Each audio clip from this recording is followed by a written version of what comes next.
Welcome in, VOD watchers, to part 28 of Cyberpunk 2077 with a therapist. Thank you so much for making it this far. I appreciate you immensely. I know the last episode had a hell of a lot going on, and I'm excited for this one to see where we go. Thank you for all of your support of the channel. I want to take a second to thank any members who have become members while I was offline by hitting the join button down below the screen. Also, make sure you leave a thumbs up if you haven't already, if you think you're going to like the stream, or do it at the end before you stop watching. I also appreciate all the comments up until this point. I do read all of them. Feel free to leave one if you haven't left one already. And most importantly, if you've been watching these Let's Plays and you have not subscribed to the channel, please take a second to subscribe to the channel. There's actually quite a few people who watch these videos who aren't subscribed. I'd really appreciate the subscription. It helps me get my content out there. Thank you for sharing my stream if you have shared it with anybody. Also, make sure you check out the DrMickmerch.com for some cool merch and some UMatter themed stuff. I appreciate all the support for that. Stream will always be free, but those of you that support it financially, I really appreciate you. Here's hoping for another good episode. Let's make it happen.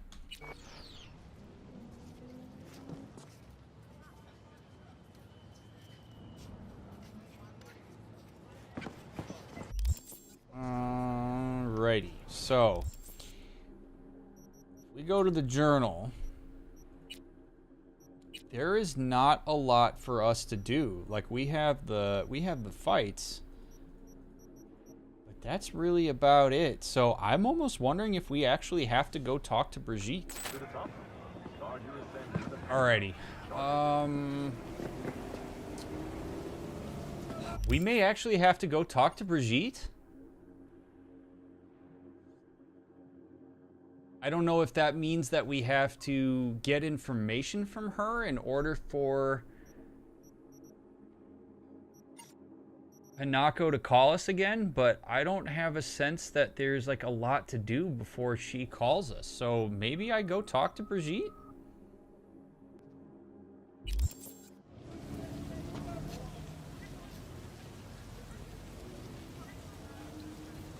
Unless I do a couple quick little side things in the meantime.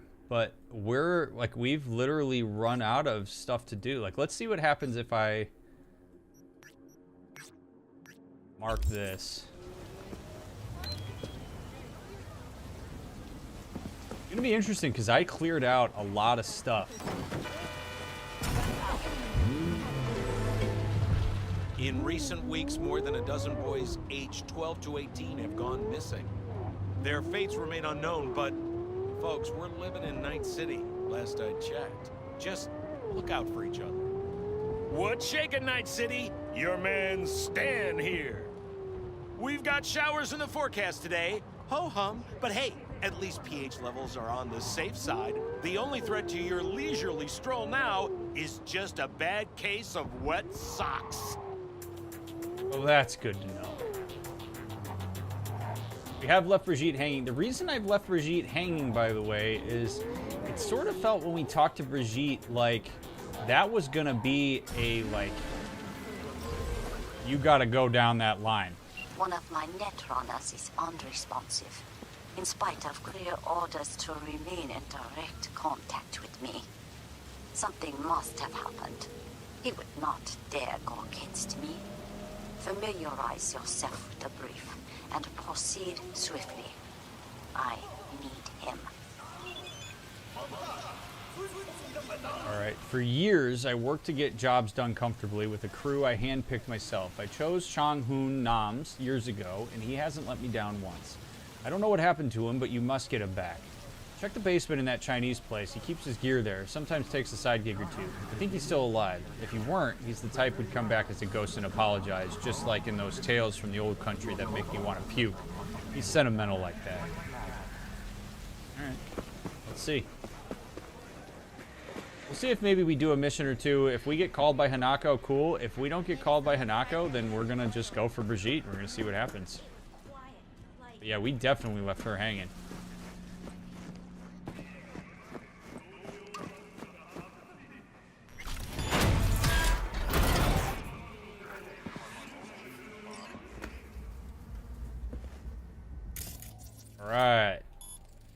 We'll actually disarm the mines this time. We had fun with mines in the last episode, didn't we? Very interesting that a person would have mines set up in a... Oh boy. Chang Hoon Nam, there he is. Ooh, I wonder what's going on here.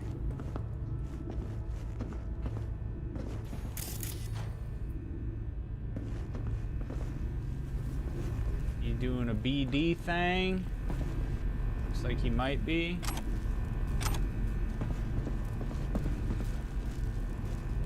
Take his shit. Alright, hold on. He's alive? Hey, you alright? Look, V, it's you in the near future. Every net runner ends up the same way. Brain fried by some corpo ice. Looks like he's still breathing.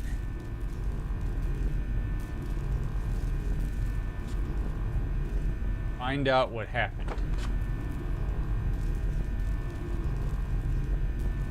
Messages. I see you're trying to get your hands on the KT container. You couldn't fucking wait for me? Manage on my own, thanks. Fucking trying to prove something, you fucking Tato brain? The old guard will never give up.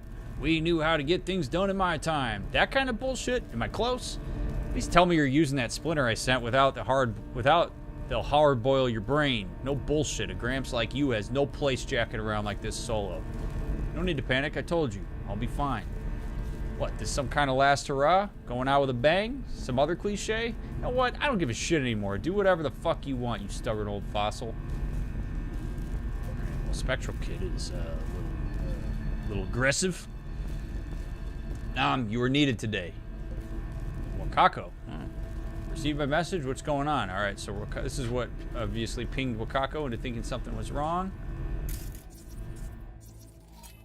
Follow the lights. Personal notes. Spectral Kid. Derek Craddock. 67% collocation match. No time match. Not him. Amir Owens. Question mark. Byron Arasa. 74% code coincidence, but too old. Spectral is 13 years max. Dwayne Roberts. Question mark. UX97 inactivity encoded. Jenny Beeler. Setup failed. Tish Lyles. Check with T-Bug. May know. Ooh, T-Bug.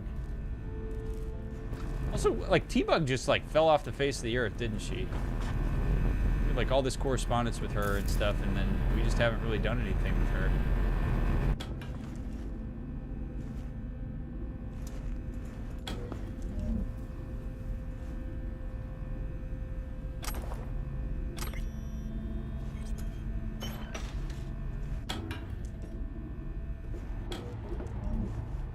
This is interesting.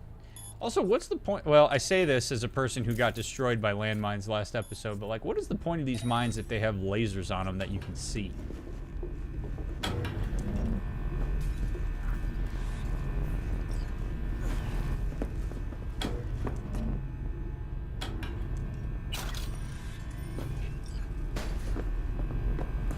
Netrunner's Shard.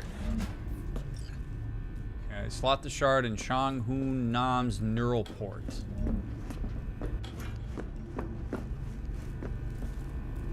What? T-Bug died during the oh, that's right. Okay. Okay. Okay, I was like, we haven't heard from her. I completely forgot about that. All right, ignore the fact that I forgot that. 2 seconds. Wait, I can't. Wake up. Give me 1 moment. I don't know how long I here, but as you Americans say, I'm starving. Oh, you're in luck. There's a restaurant upstairs. I know. The whole time. Those aromas. What torture. So you were conscious? Partially. More like in deep hibernation.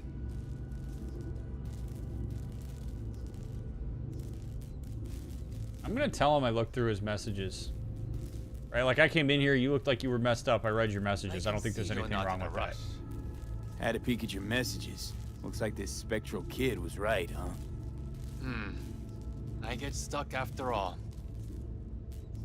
When he find out, he'll become completely insufferable. That why you didn't ask him for help? Case of a fragile ego? No. But because I was trapped in the subnet, the lights were as far as I could go.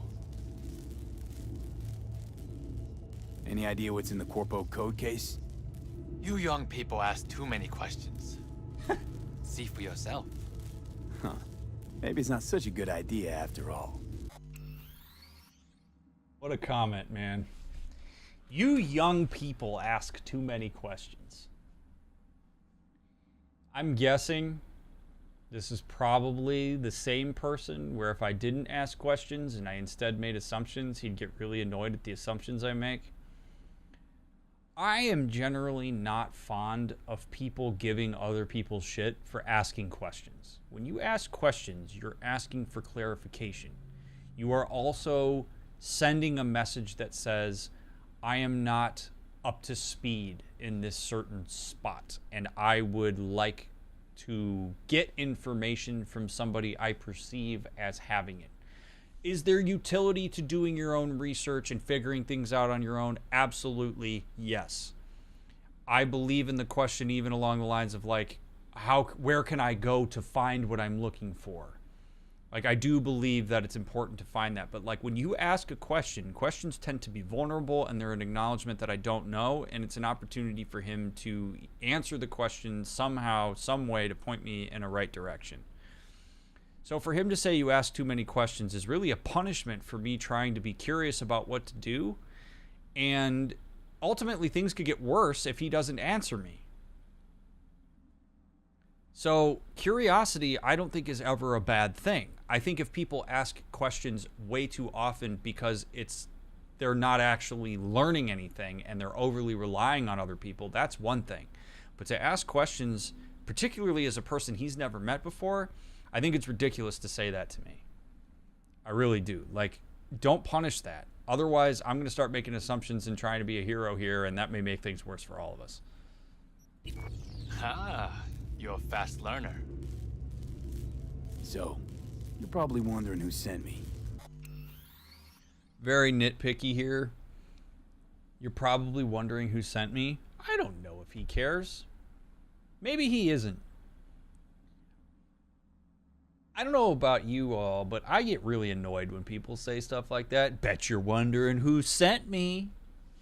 No, not really. I'm just hungry. In the case of this guy. If V is going to say who sent him, just say it. You don't have to put that qualifier out there that makes an assumption about whatever it is that he's curious about. Because if he doesn't care, now you've just put him on the defensive.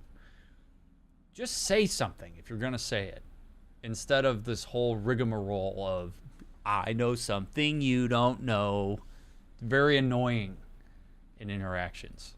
Rarely does saying something like that make the interaction better. Wakako. She always find an excuse to drag me to her place for dinner. You must visit me someday. I'll show you a few net running tricks. Wasn't Cool. it me who just saved your ass? We never stop learning hard lessons. But you don't have to do everything alone. Thanks, I'll think about it. Yeah, it's kind of funny. I tried to collaborate with you by asking you questions, and you kind of said, shut the hell up and don't collaborate with me. So I was about to go do everything on my own because you didn't answer my question, man. It's a little bit weird that you would say that. You don't have to do everything alone when you kind of, did a thing that shut me off from doing things together. A little bit weird. Talking out of both sides of your mouth. Not sure I want to visit you for dinner anymore. All right, whatever. Call that a personal pet peeve, but... Alright, I'm out of here.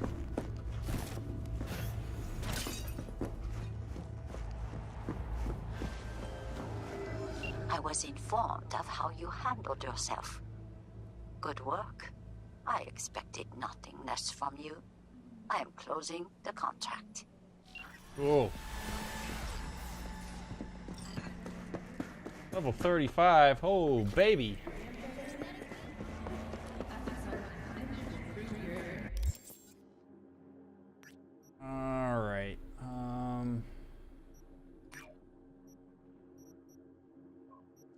5 out of 8 gigs for Wakako already.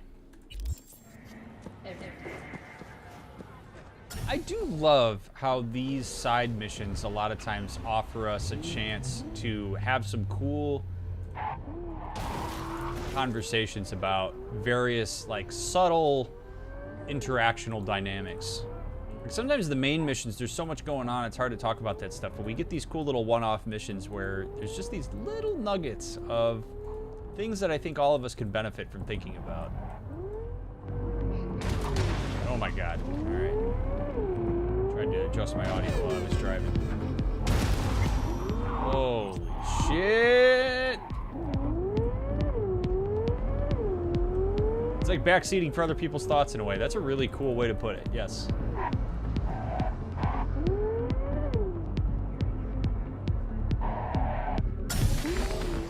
Rock and roll. Who knows what you might find? Real man smell. Oh yeah. Hell yeah. Attract all the men, women, and non-binary folks you want with this testosterone-laden, stainless steel, sharp-edged, rugged smell. True love comes to die in Night City. Husbands cheat on wives.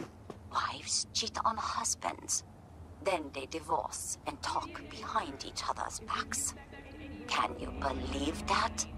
Truly, I am shocked. But do not despair, V. Today, I give you the chance to help one such divorcee. His name is Mr. Gutierrez. And he is counting on us, V.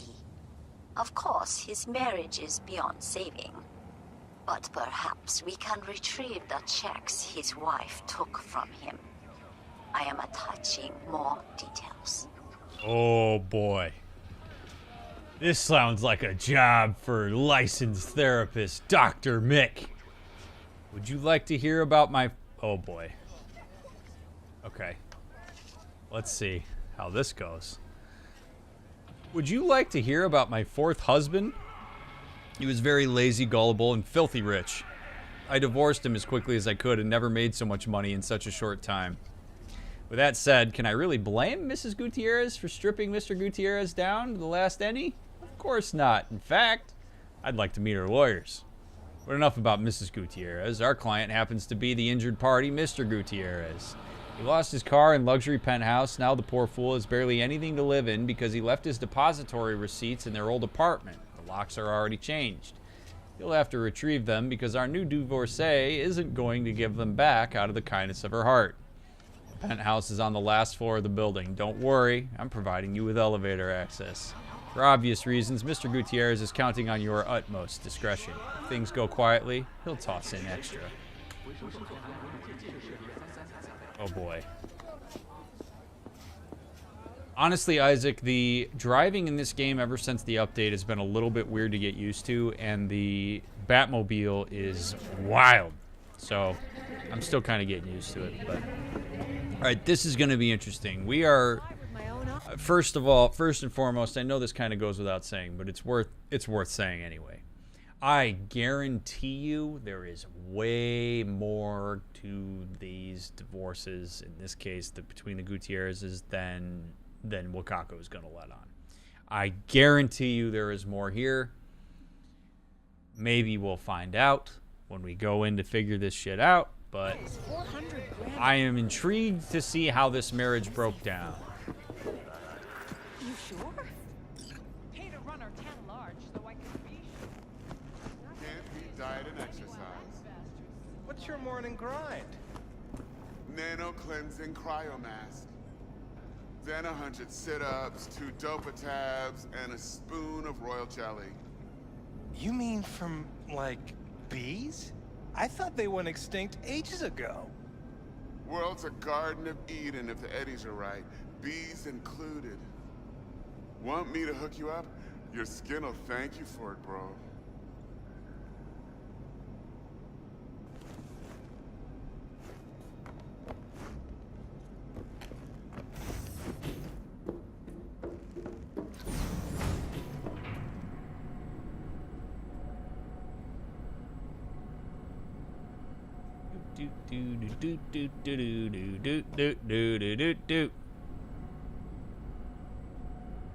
How do I look? I don't look suspicious at all, do I? I think I look good.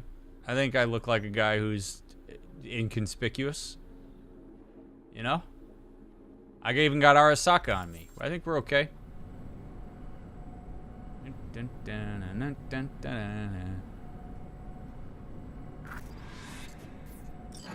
Till death do us part. Remain undetected. Find Gutierrez's office. Wow, we just went right to his penthouse. Whoa. All right, let's get a read here, because I guarantee there's got to be some security cameras here.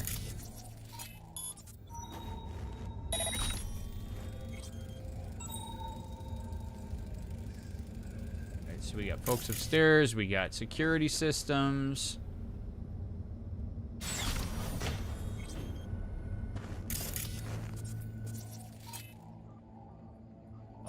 This is gonna be nuts. Alright, cameras off. Wonder what would happen if you actually walked through it. Would you have lit up the alarm? No idea. Didn't want to take the risk.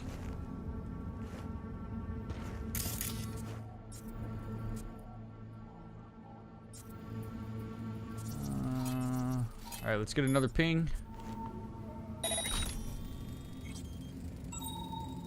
See, we got this little drone thing going.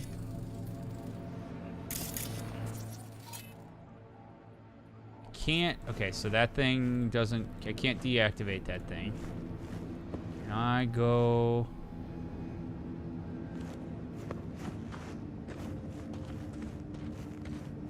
So I basically have to go that way. So that drone. All right, so that's like a droid.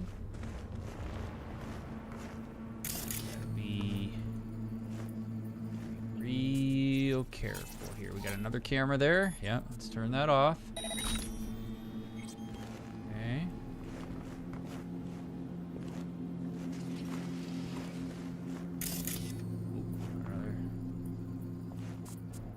That thing. Boy, I don't really know how to avoid those.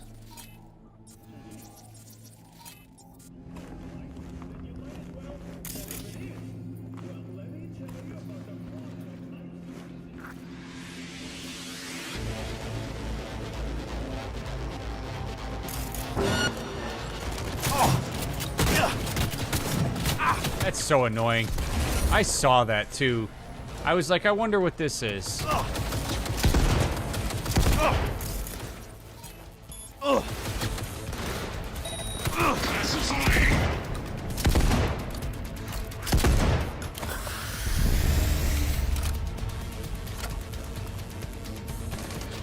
guarantee Mr. Gutierrez has been alerted to. God damn it, man. I like barely touched that too.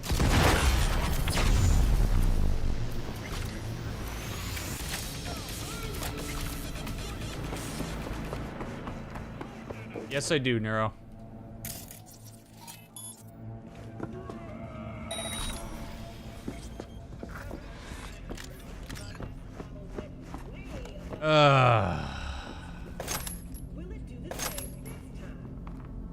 Boy, stealth has not been my forte, has it, chat?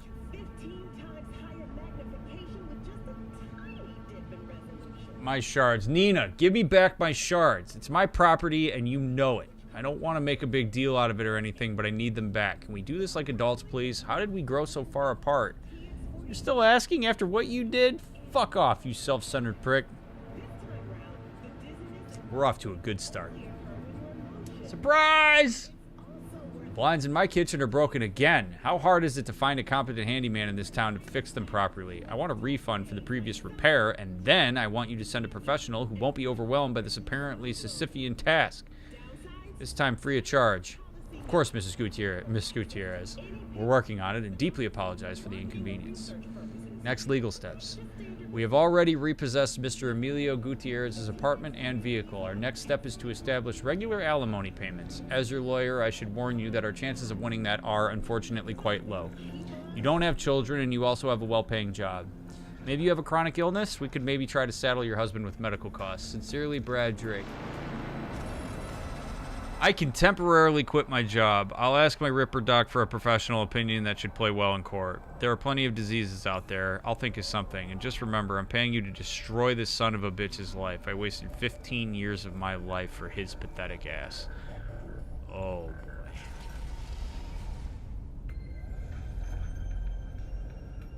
boy.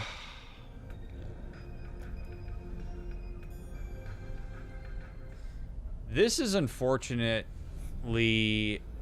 a thing that a lot of people do. And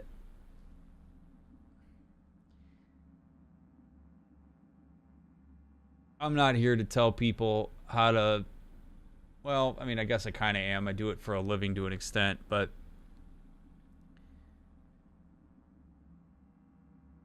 trying to utterly demolish somebody to the point where you're like making shit up in order to just ruin this person, I'm generally not an advocate for. I understand why people want to do this.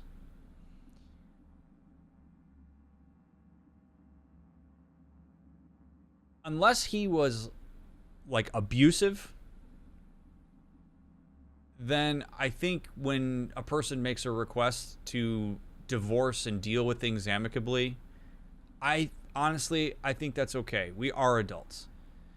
You save yourself a lot of headache when you are going through divorce or breakup proceedings if you add these layers of bullshit.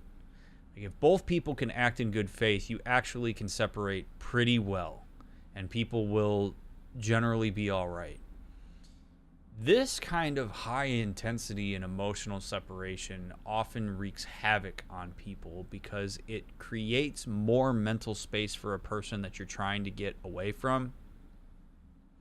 And sometimes people try to like resolve their issues of the marriage or relationship via divorce or breakup proceedings. And if you're trying to separate yourself from somebody, there's really no point in further trying to work things out. It's about how do you get out of this in a way that works out where really both of you can go your separate ways and not be tethered to the other one. And this is where understanding that your responses to high intensity emotion is important. And if you have kids, it's even more important because kids don't deserve to be dragged through the mud with your significant other. If you utterly demolish somebody who is another parent, you are messing with your kid's parent, and that is not cool. Again, I realize there are outlying situations where a person's like abusive or whatnot, where keeping them at a distance is very important, but when you drag a co-parent through the mud, you drag the kids with them, even if you don't intend to.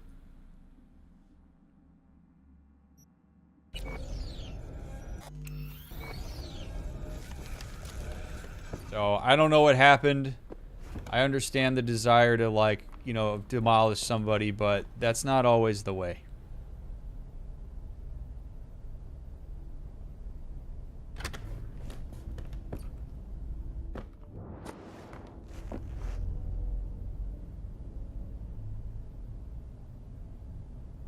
I'll get right to the point. I'm sending you proof that my ex-husband was accepting bribes from corpos in return pulled some strings in City Hall.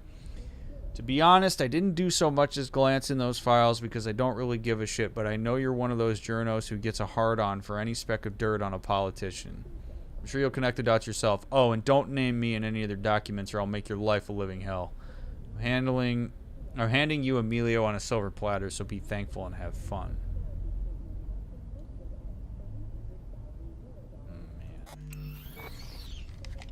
Oh yeah, the other thing that I'll say is that, again, barring extreme circumstances of abuse,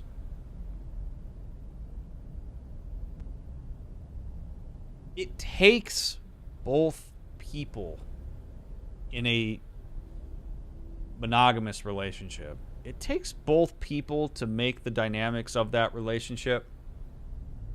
It is never just one person who ruined the whole thing or contributed to the dynamics. Like, there are systemic dynamics that develop by virtue of two people or more in poly relationships being involved. When it shifts to things like abuse and assault, that's different. But in general, when we look at these things, we do have to look at the interplay of dynamics. And so this is what I mean when I say attempting to resolve those dynamics, even if it's intrapsychically through the breakup proceedings, is generally not going to work out because you're not acting in the direction of the relationship. Like, once you pull the trigger on ending a relationship and you say that this thing is done, stop trying to work it out. Stop trying to resolve stuff. Recognize that you pulled the trigger on it ending for a reason, and now your entire focus is, how do I get out of this situation in a way that is amicable as possible for everybody involved? You no longer have to get an explanation for why the person had an affair. You no longer have to figure out how you can communicate more effectively with them and establish more intimacy. You no longer have to get answers to unanswered questions. You don't have to do any of that stuff once you decide to leave, because at that point when you leave, the relationship is no longer consensual. And you see it, I see it all the time as a therapist. I have through my years, where people go through this breakup process and then they keep trying to work on stuff. If you're committed to the relationship, then work on stuff. If you've decided to end the relationship, you might do a little bit so that things can be amicable, but you don't have to resolve the stuff that broke your relationship up anymore. You have to figure out how to be a good co-parent if you have kids, but as far as the relationship is concerned, it's done. And you've made that decision. So drop it. Work through all of that other stuff on your own. You don't need that other person to resolve that stuff. At that point, it literally shifts from that person needing to like make changes to now you internally start shaping your narrative about this. Very important if you're trying to get through a nasty breakup. Yeah, like where the person doing the breaking up comes to the broken up with for comfort. Yeah, no, if you end a relationship, you're ending it. You don't get to go back to the person you've ended the relationship with and ask for reassurance and comfort for the fact that you ended it. In fact, if you do that, I would argue that that's pretty shitty. And if you're the person that gets broken up with, you no longer owe anything to the person who broke up with you. You get to establish your own set of boundaries. That person doesn't get to have access to you just because they broke up with you and you want to be in the relationship still. As I've said multiple times, I've probably said it in this playthrough before, if a person breaks up with you or divorces you, they have done you a favor. They have said to you, I no longer consent to this relationship, and I am no longer willing to put in the effort that this relationship would deserve if it needed to move in a healthy direction. It's very hard to connect with that when you are in the position of being broken up with, but ultimately that is the truth, that when a person ends the relationship, they have done you a favor. Rather than just pulling you along through a bunch of bullshit.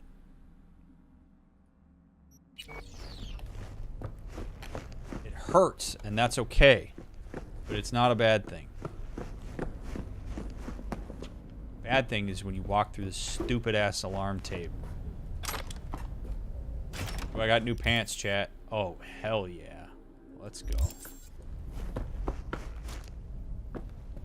So I don't know the ins and outs of what happened in their relationship, but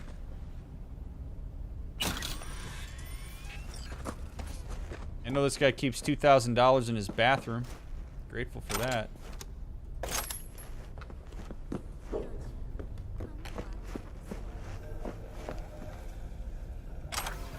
BTR is a shard. Oh, great. We got more security. Skippy. Actually, wait a minute. I don't want this shot. When did I equip that shotgun? Get the hell out of here. Give me that. Give me the Ajax, baby. Give me a little machine gun.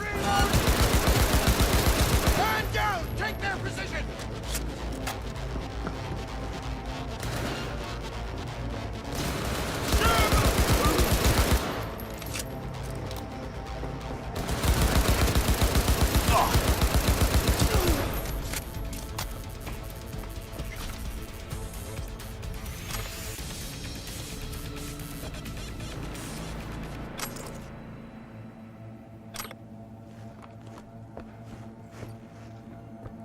Okay. It was a little intense.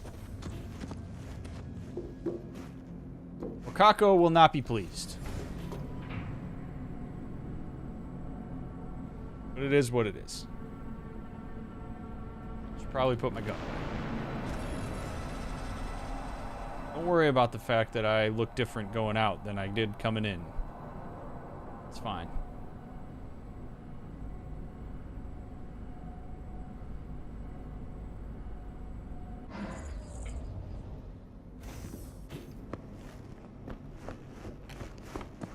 Those guys heard gunshots and said, we're out of here.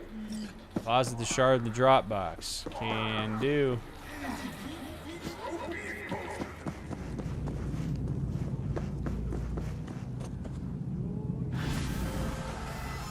Mr. Gutierrez insisted on discretion. Perhaps you are not aware, but raising the alarm and discretion are not the same thing. Keep that in mind for the future. I am closing the contract. But hey, thanks, V. Really appreciate that you did it, given that nobody else was going to do it, and I don't get off my old ass and do it. You know, the level of just entitlement among the people that put me on jobs in this game. You know, like, get off your ass then and do it.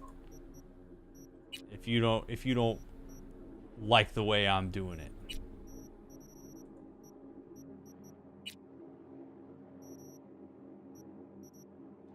You know, I think when people ask you to do something for them and then you don't do it exactly the way they want you to do it, but they didn't really tell you exactly the way they wanted you to do it, and then they get shitty with you for doing it. All you do is punish people for doing stuff if you're that person. Like, if you're very particular about a way a certain thing needs to be done, then either do it yourself or explain it thoroughly to the person that you're having do it for you. Really can't emphasize that enough.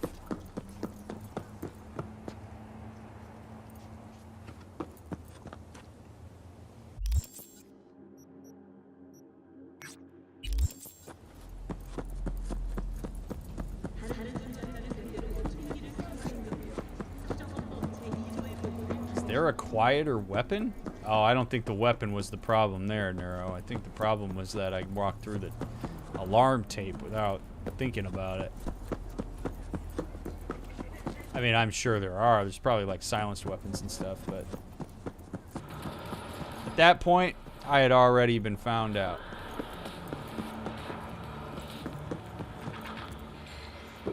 What is this?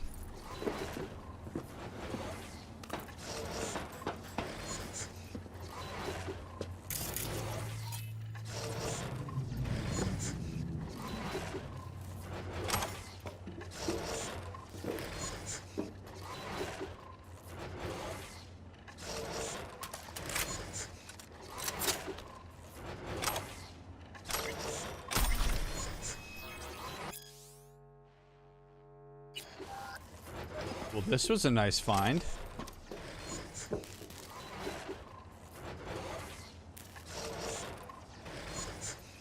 Poor folks.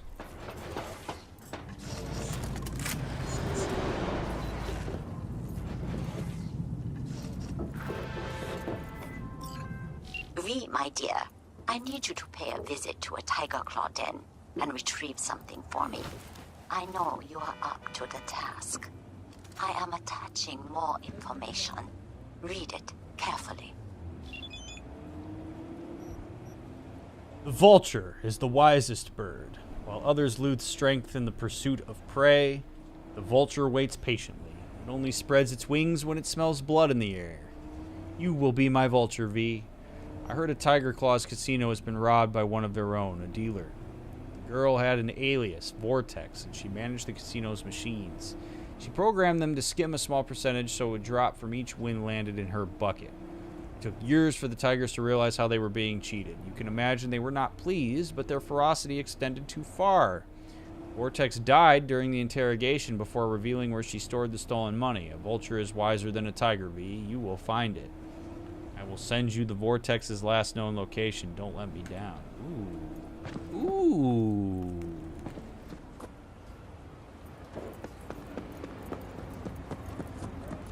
Alright. I don't really care about the Tiger Claws. I'm down to take this money. I honestly can appreciate that this person was able to bug these enough to get some money off of them. You're gonna do illegal shit. Oh, shit. Alright, Ryan. Oh! Wait, what is this? Let's meet. No-tell motel, room 210. Ooh, baby. Who is this? Not gonna tell me, are you? Alright. What's up, homie?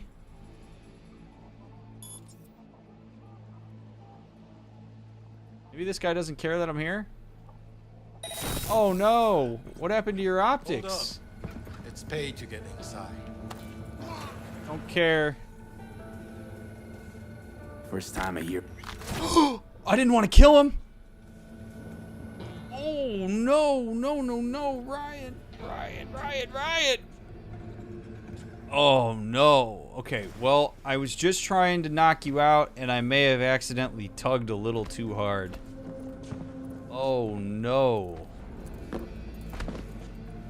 Well,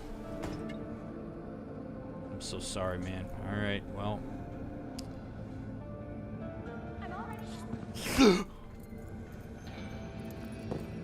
Yeah, get out of here while you still can. Don't mind the dead guy behind the desk. Oh no! I paid. Yeah, I paid to get in. I paid. Yep, paid lots of money to get in. Thank you. How's your day going? With anything? You Eddie, you're there. I don't even know you. But I know that most I got it.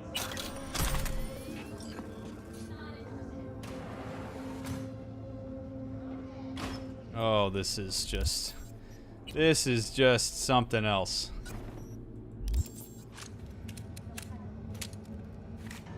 Okay. Well.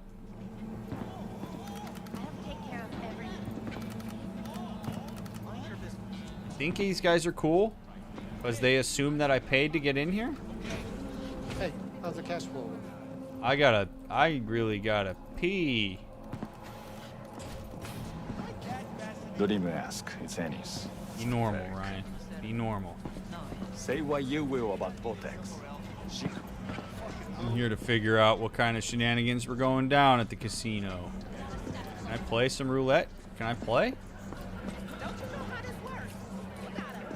This is not a time for leisure. This is a time for business. Excuse me, sir. Oh, no. We're good. We're cool. We're cool.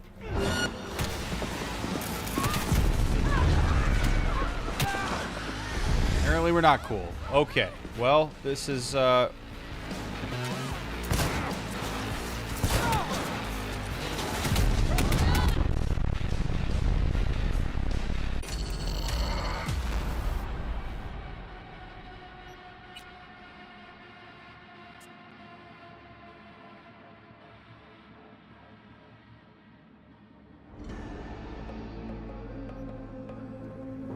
well, it's cool. We get a do-over. Now we get to talk to this guy. Hey, how's the cash flow? What's up, brother? It's like nothing even happened. Hey, I don't like this. All right, okay, bro. What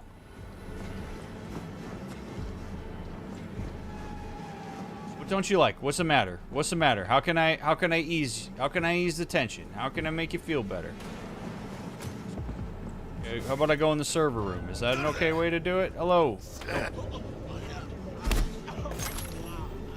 Is that cool? How about I close the door? Okay. Yep. Mm-hmm. Okay. Hey, when we getting someone to plug the hole in the ceiling? You know, in storage behind the bar? Not urgent, I know, but it's ugly as sin and getting all kinds of critters crawling through. I'm tired of it. Thanks. Don't fucking ignore this email. We've got a runner helping us secure back the Eddie's Vortex swipe from the casino. We gave him a room on the 2nd floor, so give the guy some peace and fucking quiet, will ya?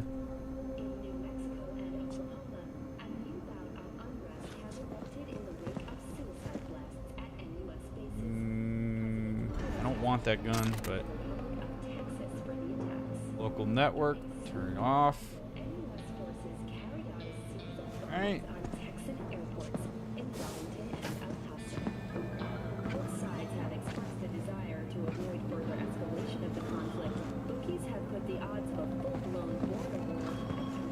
Don't even ask. It's Annie's. Say what you will about Vortex. She could work the machines. Not like Alright, so I gotta get to the 2nd floor somehow? I'm gonna have to shoot this place up. Nope, nope, nope. Sorry, man. Sorry, man.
Oh my god.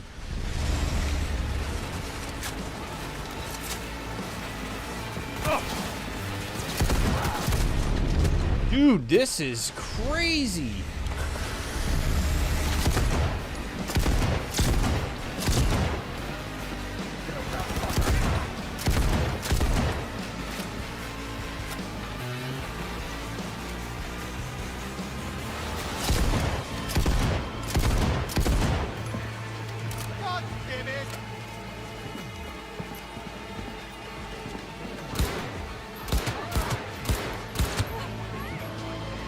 Yeah, it seems like there's no way I was gonna get through this without killing people. Like this is just how it had to be. Get him, Skippy. Magazine detected. Message changed. Thanks.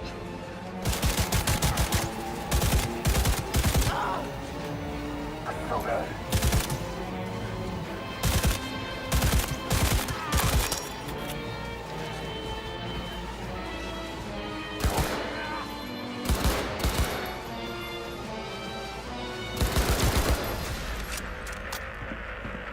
Alright. Well, not ideal, but here we are.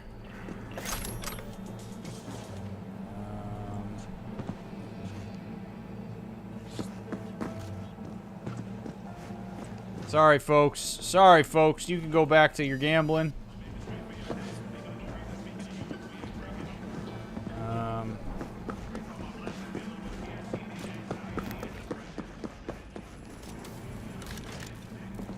Yeah, I'm convinced there was no getting past that. So, we did what we had to do. I'm fine with this.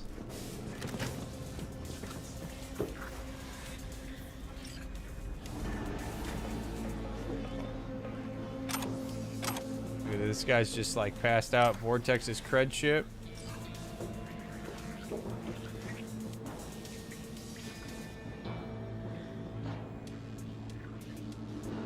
Files, revenue. Something's not adding up here. It should be 488,955. Big chunk of impulses missing. Need to talk to Vortex about this. Time to pack up. They're catching on. Hope to shave off a little more, but the take's not half bad. Not worth the risk. Do what you got to do. I'll get the car checked and buy a pass. Be ready to head out Saturday by dawn. Love you, Vortex. I need your help. Dear Good Samaritan, I am desperate for your help. My name is Lovisa Kokkonen. I recently lost my job as a custodian at Euro Business Machines because I was in a horrible accident last May. Now my implants are no longer compatible with my nervous system. I lost function in both legs, right eye, and my left hand. Surgery is too expensive for me. My daughter is very ill, and my new baby is blind and deaf. It is my dream to show her the world, but I know I cannot afford treatment for both of us. I humbly ask you for a small donation to buy new Karoshi eyes so that my little angel can see her mother and sister for the first time. I will not forget your mercy and generosity.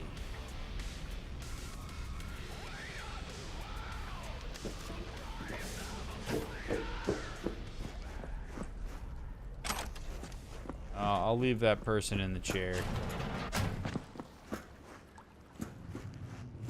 Get out of here. That did not go well. But at least we have at least we can go to the no-tell motel. Although I wonder if this is gonna mean that I'm gonna I wonder if it's a person that I've already had relations with.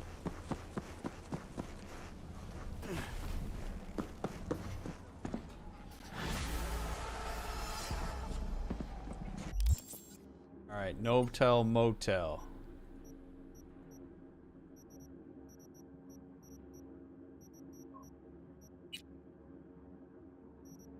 Oh, it's a side gig. I have received information that Vortex's shard is on its way. You did not disappoint me. That deserves compensation. Yeah, it does. I am closing the contract and transferring your fee. Thank you. I think I have done... Have I done all of hers? Or I have one more to go, and then I've completed everything for Wakako, so that's kind of nice. So we'll go do this final thing for Wakako, and then we'll do the mysterious client at the no-tell motel, baby.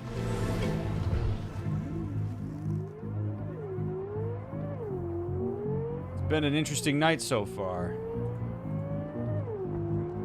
We're gonna have to call Brigitte at some point.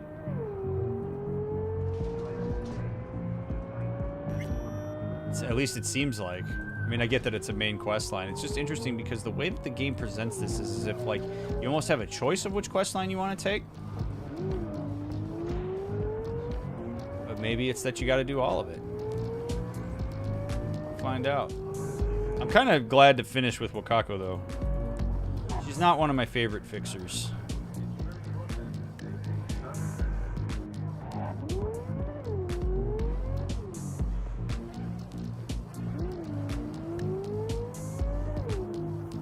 Brigitte is the new Takemura, right? Yeah. Yeah, we took 23 episodes to meet with Takemura. How many will it be to meet with Brigitte? Actually, we talked to Brigitte really early on. Like, we've been leaving her hanging for a considerable amount of time. But she did say to, like, think about it. She wasn't like a, hey, I'm in the diner, hit me up. It was like, okay, you've done all this. You let me know when you're ready. So I feel a little less bad about leaving her hanging. Who's your favorite fixer? Oh, I don't know. Child, not Wakako. I have a grave task for you. The literal kind. The Netrunner is still alive, but what happens to her is either a matter of time or your discretion. Bugbear is trapped in the net. If she jacks out, the Tiger Claws stand ready, waiting like vultures to tear her to shreds. And if she doesn't, her synapses will fry soon enough anyway. Yikes. I am counting on you, V. Some high stakes here. Attached. Other relations at No-Tell Motel, are you referring to Meredith? I am.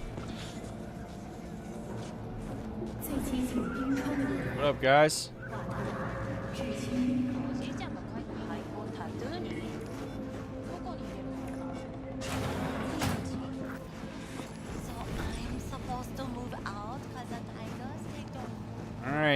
see what we got. Just be quiet. Best Picture's the one that pays the most, right? I jack her out and be done with it. I mean, how long does this go on? It's gonna change. Then we lose the goods. This is about goods, not goods. She's taking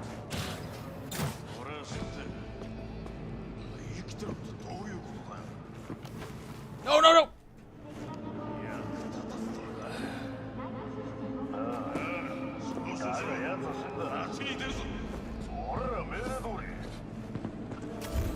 Oh! Net runners stick together. Had enough trouble with her once. Who knows? Hey, bud. That didn't work out.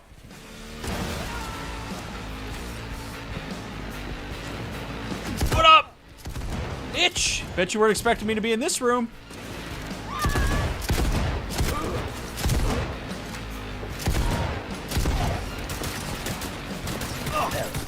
Skippy, come on, buddy.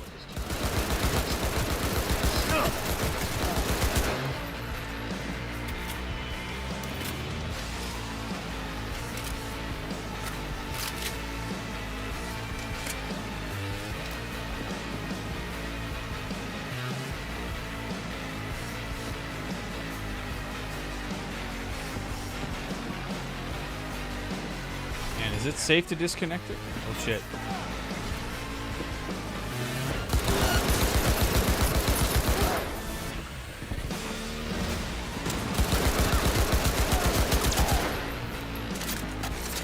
Find a way to safely disconnect Bugbear.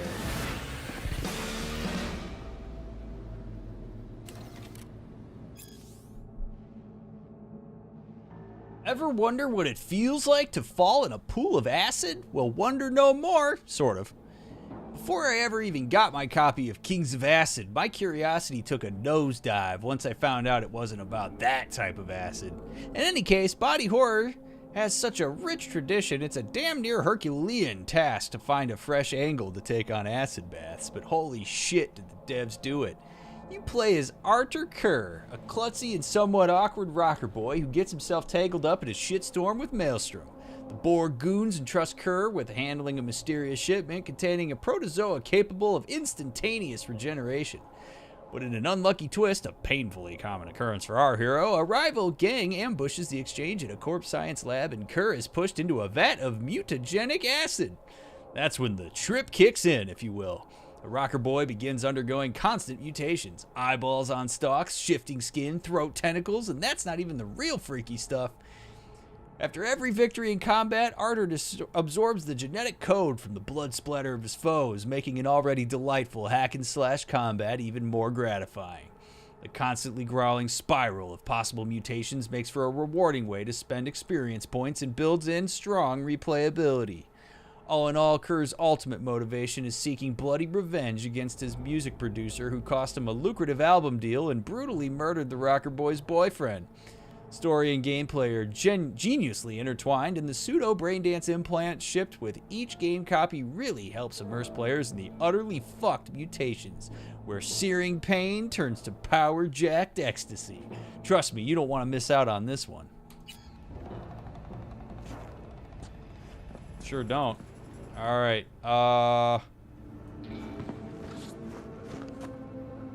coolant. Lower Bugbear's body temperature before disconnecting her.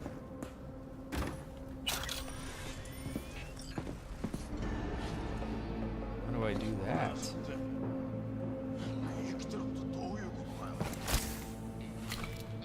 Just a shot to the boob. Okie dokie.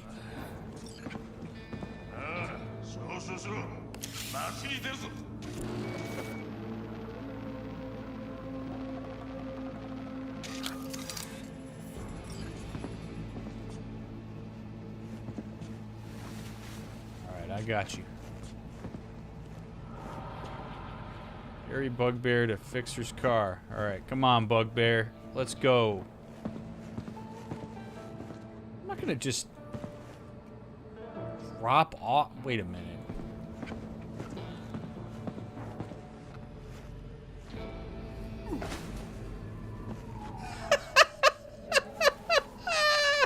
Thank God God for the garbage. Ooh. All right, you good? All right, let's go and throw her in the trunk, huh?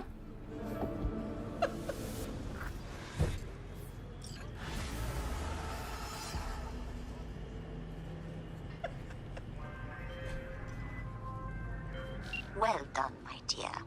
I am pleased. God. As they say, we will be in touch. Contract closed. Okay. As they say, we'll be in touch. Yeah. As they say, for sure. All right. All right. So 8 for 8 on Wakako. I think. Let's go talk to her, and then let's go to the motel. I want to see if there's like some sort of cool gear or something that she's gonna give us.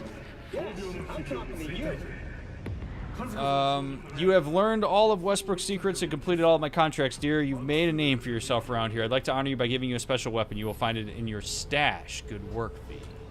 My stash. That means it's at home.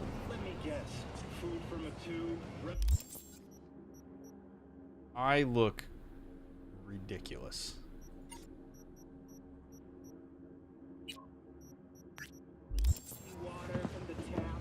All right, no hotel motel. Let's go. Whoa, hey, Batmobile, chill.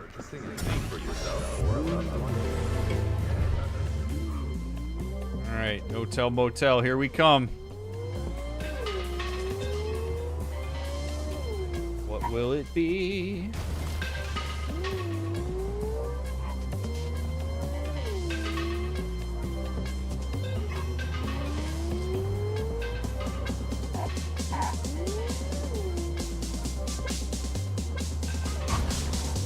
Damn it.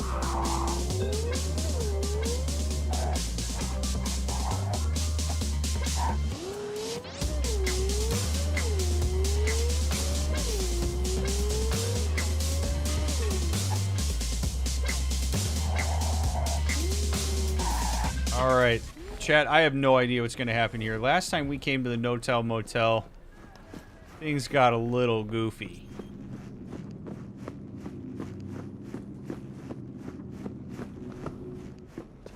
So...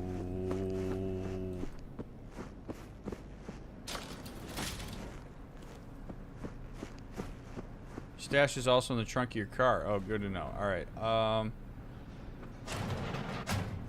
Started to think you wouldn't show. Shouldn't have, to be honest. Why not? Normally only work with fixers. Clients that avoid him tend to be bad news. I just care about my privacy. Everyone wants their privacy. Maybe, but not as much as me. Fuck me. It's you. It's me, Lizzie Wizzy. Sit, please. Let's talk. Do I know you? Elizabeth Wissenfirth. V? Sit. Okay, alright. Okay, so what's this about? I think you can guess. I'm in trouble. Mm-hmm. And what kind?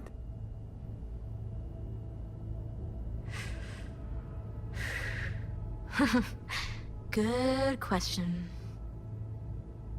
Been a rough year. Creative block. Can't even say the last time I made anything worth listening to. And to make things worse, I fell in love. Sorry to hear that. So sorry. And why's that? Sooner or later, love will only let you down. Guess it'll be sooner. No idea if this is where it's gonna go, but there is an interesting phenomenon that doesn't get talked about very frequently, at least that I see, that I actually think is worthwhile to be aware of. Which is that if you are it doesn't have to just be a creative type, but in this case a creative type, that is producing something at a high level or invested in something at a high level that requires a significant amount of your time, whether it's athletic performance, art, the business that you've started, whatever it might be. Relationships often do affect people's ability to stay on top of their game in their craft, because relationships and love in this case does take energy that might otherwise be expended into producing stuff. When you're single, you are beholden to nobody or to very few people, and you have time to devote to your craft and to practice and develop skill and dump hours upon hours. If you want to maintain a relationship that matters to you, it does take some of that time and energy, and it will pull away at times unless you forego your relationship for that stuff. But a lot of people who are very successful, who achieve a lot of that success while single, will notice a significant dip in performance when they get involved in a relationship or if they have children, because now you have something else that is taking up your time and energy. And so I'm guessing that's probably what she's referring to. But a lot of people think that their performance is going to just be the same or even better if they get involved in other meaningful relationships or become parents. And the fact of the matter is that is rarely the case, because that takes away from the pie, or takes away chunks of the pie that were devoted more readily to the craft. And that's okay, but I think it's something that people should be prepared for and informed about before they make certain decisions. And this is where, like, general societal expectation that you're supposed to find a relationship and stuff starts to play a role, because people start doing things because they think that's what they're supposed to do, when in reality, like, you don't have to pursue that. Maybe she fell into it. Again, I don't know anything about her, but it's a point that I think is very important to make, that everybody should be aware of. So, we talking a man, a woman? A non-binary person? Jesus. Oh, shit, these hands. Sometimes it seems like I just brushed something and sparks fly. Anyway, a man. His name's Liam. Liam Northam. Been together a few months, but I think he's cheating on me. Here we go again. Okay. Why the suspicion? It's so cliched, it's embarrassing. Whispered phone calls in the bathroom, strange receipts, secret meetings in the middle of the night. Any specific event come to mind? My mind, that's a touchy subject. Why? Don't know each other well enough for that, V.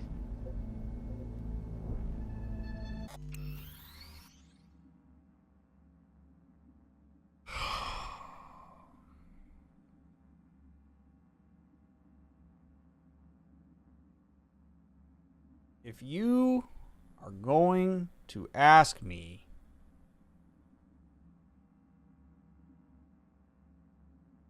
to involve myself in relational matters that have to do with your perception of what's going on, not hard data, conclusion extrapolated from miscellaneous data that we don't even know if it's interrelated or not, and then I ask you for more context around the mindset that moves you into that perception, and you say, nah, man, we are not intimate enough for you to have that information, then I'm out. Like, I understand the desire for privacy. I understand that you may not want to let on everything. But if you are going to ask me to involve myself in something that may even potentially put me at risk, I need the context. I need the background information that is going to help me know more about what's going on. And so if this is something that is literally in your mind and you will not let me in to your thought process around these things, I want nothing to do with this. And this is a word to the wise in general. If you're going to if you're going to bring people in order to have them do certain things on your behalf or involve themselves in certain parts of your life, and they ask for more contextual information, you had better be prepared to give it. Because if you're going to not let people in all the way, but expect them to be as invested in something as you are, that is an unfair proposition. I have no investment in this person's relationship. She has a ton of investment in it. You cannot assume that people are as invested in the matters of your life that you are. They aren't. And the only way they can get closer to that is if you let them in on the context. So her aversion to intimacy with me in the form of self-disclosure is going to make this a lot harder for me to go along with. Now, I'm going to go along with it, but this is a point where, like, I would make this point to her. I would say, like, I'm going to need you to let me in or I'm going to walk out that door. It's up to you. I respect the boundary, but that boundary has a consequence. That boundary's consequence is I ain't getting involved in this. You talk to him at all? Tell him to his face? You're adorable. Imagine this. We're never alone. Not really. Always surrounded by assistants, PR reps, makeup artists. I stop smiling at him for 1 millisecond, it'll be all over every scream sheet in this town. Understood. No, you don't understand. Not until you've lived it. Millions of eyes trained on you constantly. It can be beautiful and terrifying. Hey, Johnny! Hey, Johnny! Get on my chip. Get on the chip, Johnny. Give me the empathy. Give me the empathy I need to wiggle my way into this. Johnny knows what that's like. Give me the Johnny. Crazy time for him to not be here. Liam Northam. Nah, don't know him. Tell me about him. 40-ish, sensitive, guy who never wanted for anything. You know the type. No, I don't. Heard they exist. How'd you meet? He's my manager. I know how it sounds. I never meant to. He's not even my type, but... But? Your body can be chrome, but the heart never changes. It wants what it wants. So what's my role here? What do you want? Proof. And then I'll end things.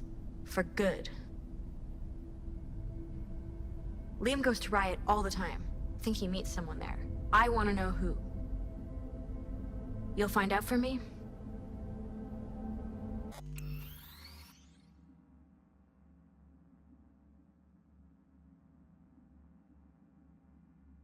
Trying to think of how to say this in a succinct way. The question that I find myself wanting to ask in these moments is, what are you going to do if it's not true? What are you going to do if I go through this whole process and you find out that he is not having an affair? Because your extrapolation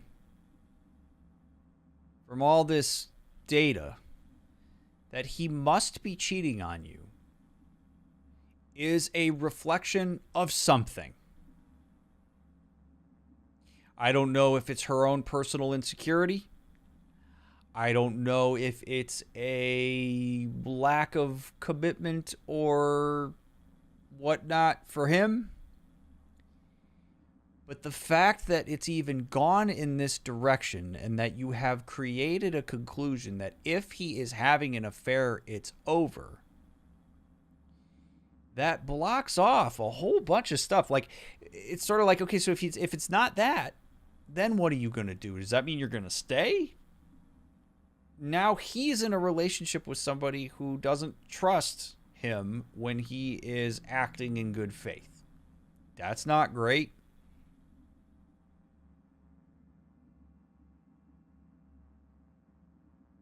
This is dicey. I'm not saying that people just have to always give the benefit of the doubt, but this is something like, if she's able to meet with me in the no-tell motel to talk about this, she must certainly be able to meet with him in the no-tell motel to be able to talk through what's going on.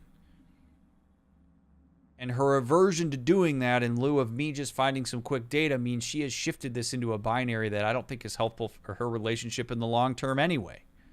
Which then gets into why the hell am I doing this in the first place? If you're suspected enough and you're ready to commit to it being over, just end it now. And affairs are indicative of other things that are going on in a relationship. It's not just, it's rarely about sex or whatever. It's usually about other shit. Maybe their relationship, I mean, here's a hypothesis. I know nothing about this relationship. Here's a hypothesis. Here's where my brain goes. Maybe because their relationship is so in the public eye and is just so in the tabloids and everybody knows about it and they can't get away from other people being into it. Maybe the thing he needs is some discretion in some other relationship. And maybe it's not anything more than like a friendship. But for him, he's just so desperate for them to be able to be off the grid that he goes and does this. He puts the effort in to put this behind closed doors in a way that he could potentially do for their relationship. Right? There's a lot of things that they could potentially work out if that's the case, but instead they're working it out in the path of least resistance, which is not healthy for relationships. Not so fast. The scratch? You'll get it. Sure hope so. Question is, how much? God, how mundane. No idea. Scads and scads of scratch. You happy? Mm-hmm. You know, for us mere mortals, the mundane matters. Sometimes means the difference between life and death. Don't lecture me. You want the job or not?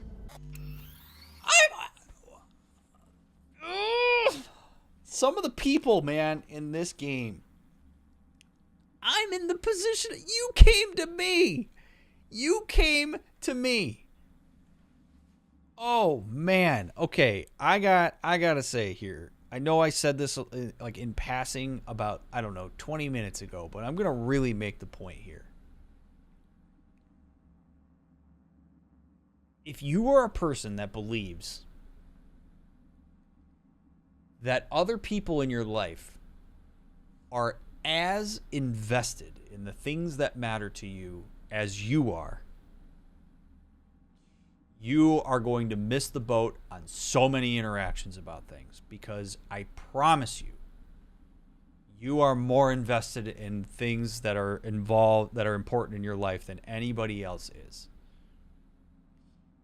And that's not a bad thing. It's just how it is. We all operate on our own agenda. Like, people are so wrapped up in their own lives that they can't invest in your life to the extent that you can. It's just not how life works. So in this case, she is operating on this assumption that somehow I care, which I understand to an extent, because the context for this is she's in the public eye. She's in the tabloids. People do care.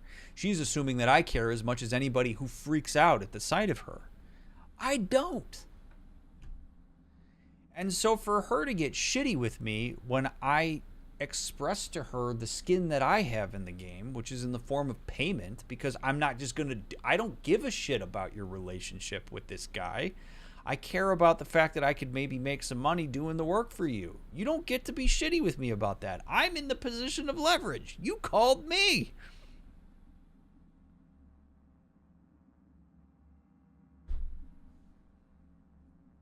What are we doing? Can count on me. Perfect. Remember, I want specifics, details. Recordings or pics if you can. Sure, keep it in mind. Good. Now go.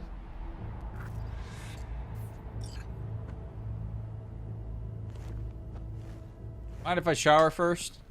Just kidding. Just kidding. What would you think? Oh, no, you don't want to talk to me about your thoughts, so, okay, never mind. Oh, man. I wonder what would happen if you named a price. That would be a really interesting dynamic if you had to name a price and then people either took you up on it or not and you had to, like, negotiate it.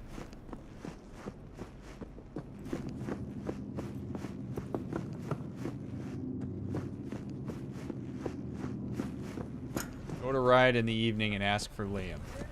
All right.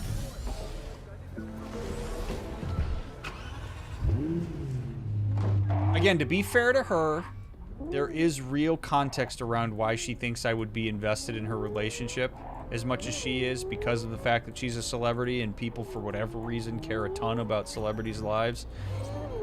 But you don't get to be shitty with me when I talk to you about the part that matters to me, the skin that I have in the game. It's a ridiculous notion.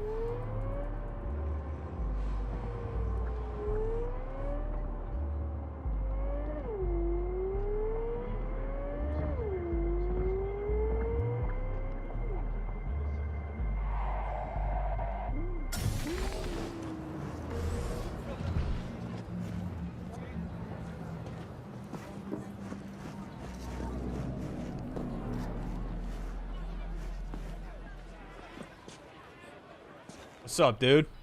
Where you going? Club's closed. I'm looking for a guy. Name's Liam. Liam Northam. You know where I could find him? No, you can fuck off, Merc. I ain't talking. Bro. Better rethink that, or you'll regret it. One more word out of you and I'll scrap you so bad even trauma won't know your ass from your elbow. Delta, now.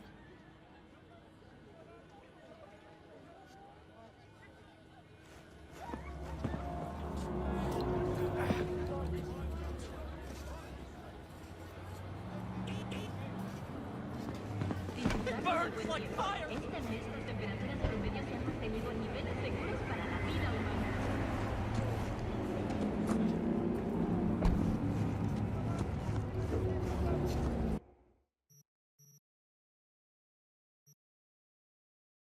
Oh, did she give me a katana?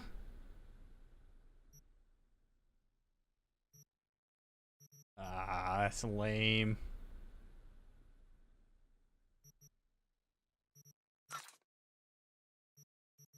I don't want that.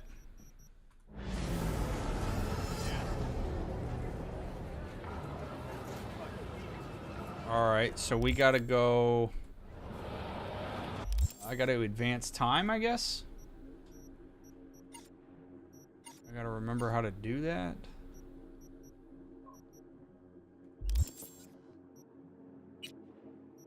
Let's go... Yeah.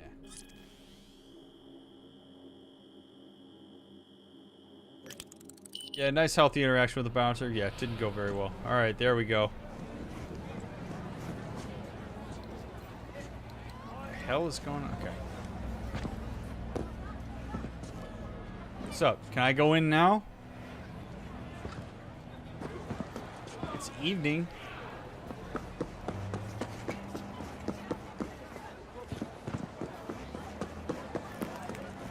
Hey!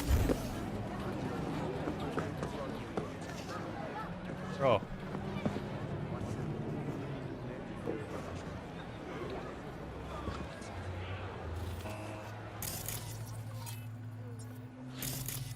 Jermaine, my dude.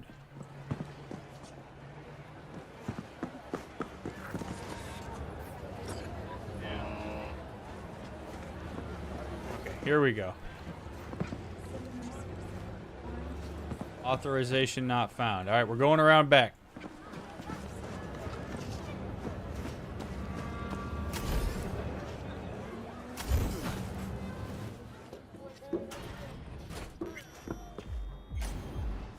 Jeez, that wasn't even hard.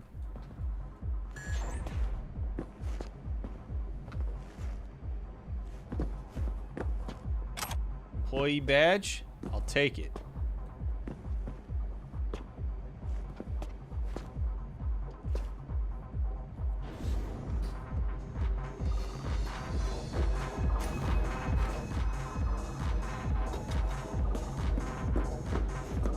Hey, Linda. Champagne to the VIP room, stat. Okay, just let me give 3 their check.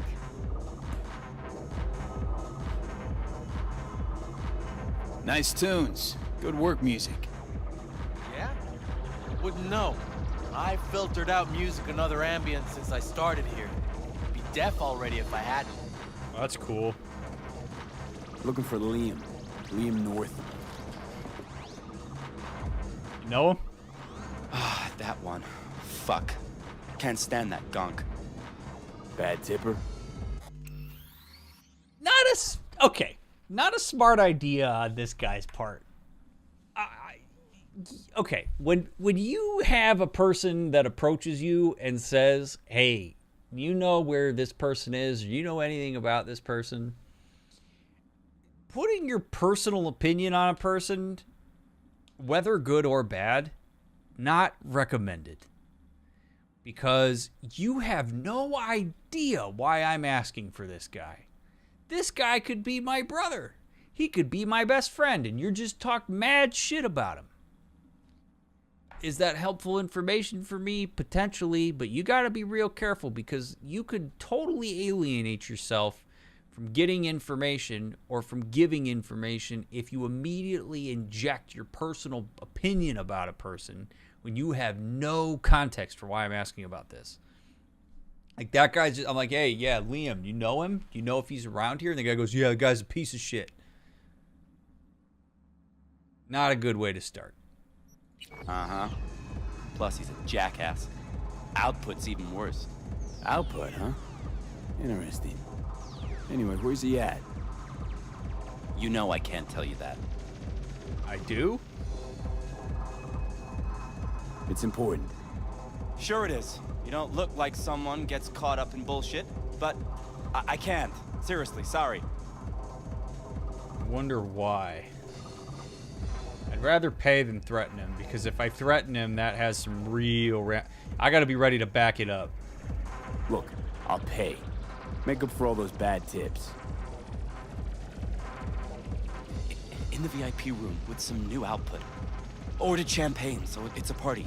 But, you didn't hear it from me, yeah? Sure. Didn't hear it from you. No, sir. Right.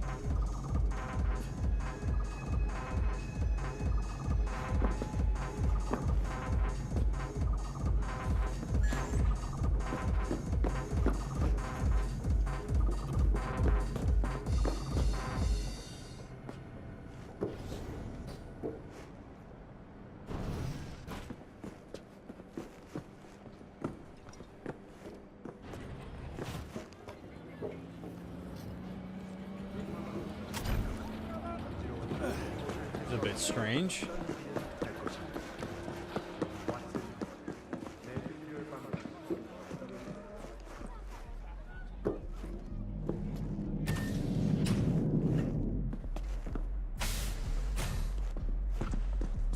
Right. Let's see what's here.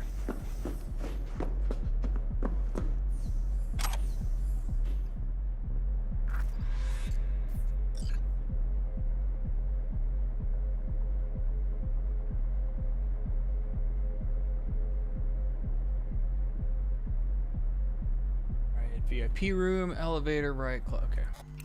Surveillance system's off. That's good.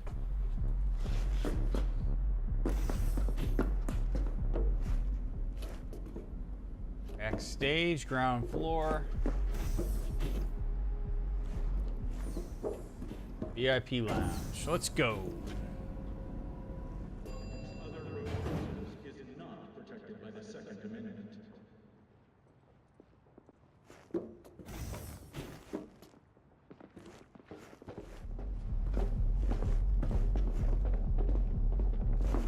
Champagne?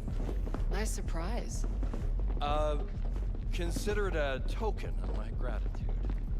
I know you don't often agree to use the relic, but, well, you don't usually make an engram of a living person either. Oh, come on. Arasaka's taken a keen interest in Lizzie's career. Be a shame if it ended prematurely. A backup copy seems to be the most sensible solution. About that, once you made the backup, can you tweak it to remove undesirable traits? Because Lizzie, ever since her conversion, she hasn't been herself. I'm afraid that's impossible. Engrams saved in the Secure Your Soul program cannot be edited. But how significant would these edits be? Significant. Sometimes I don't even recognize her. Other times, never mind. Let's have a drink. To our partnership. Oh, fuck. You heard what I just heard, right? Relic. They want to do her like they did me. Not exactly. They wiped you. Here, they just want to make a backup. A backup? V, we're talking about a person, not your vacay snaps. Guy didn't even ask. He's just going behind her back. He's got no right to do it. Nobody has that right. Especially without her knowing. Shit. How do I even tell her? Don't have to. Camera in there. Where there's a cam, there's footage.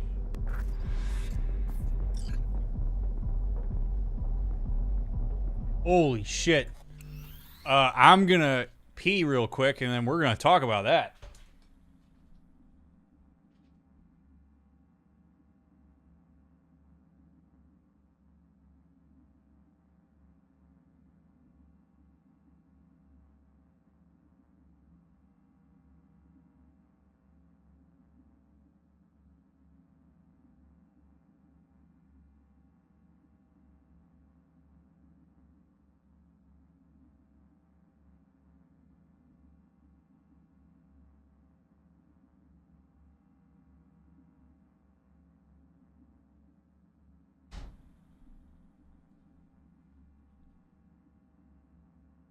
Okay, so this guy wants to get Lizzie on a chip.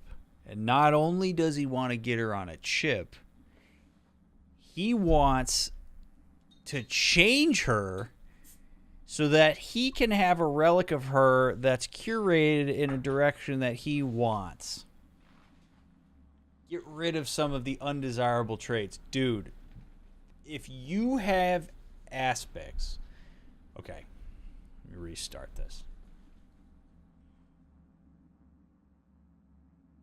It is okay to have aspects of your relationship and the person that you're with or people that you're with. It's okay if there are some traits that you find to be undesirable.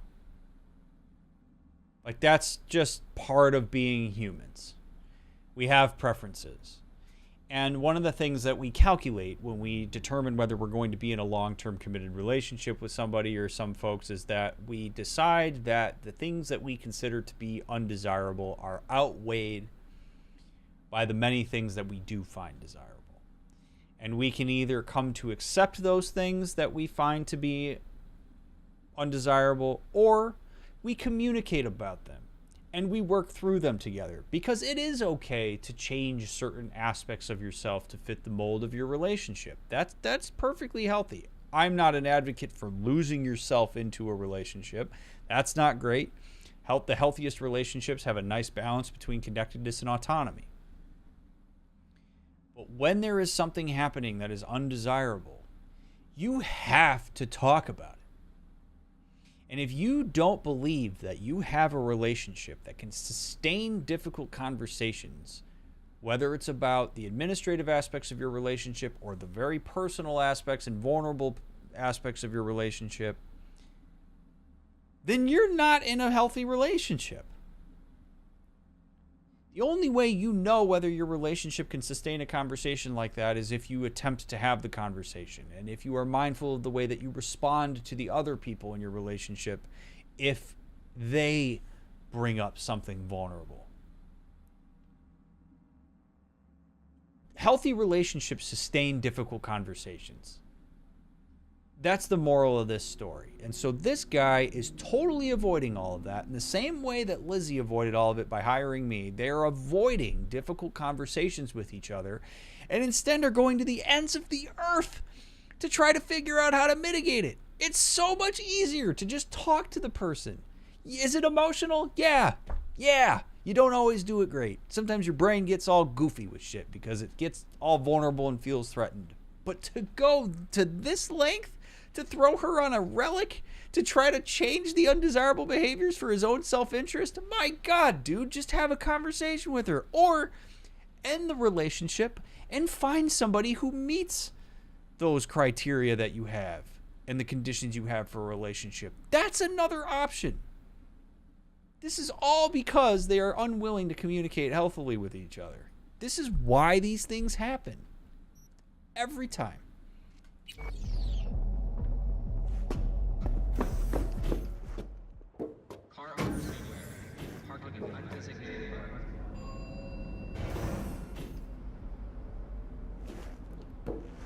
Holy crap, man.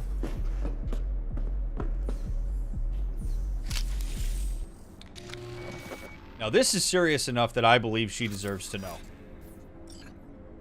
Like, I absolutely believe that she deserves to know this. Because that's messed up. They could do that without her even realizing it. And I bear witness to that conversation. Yeah, I'm calling her. Hello? V? What's up? Got some intel on Liam. And? Is it what I thought? It's worse. No, worse, Lizzie. Much, much worse. What do you mean? Listen, don't know the deets, but Liam, he wants your engram. Wants to copy you. What? But why? He said he's afraid. For you. And of you. No, I don't believe it. You hear me? Not a single word. You're lying.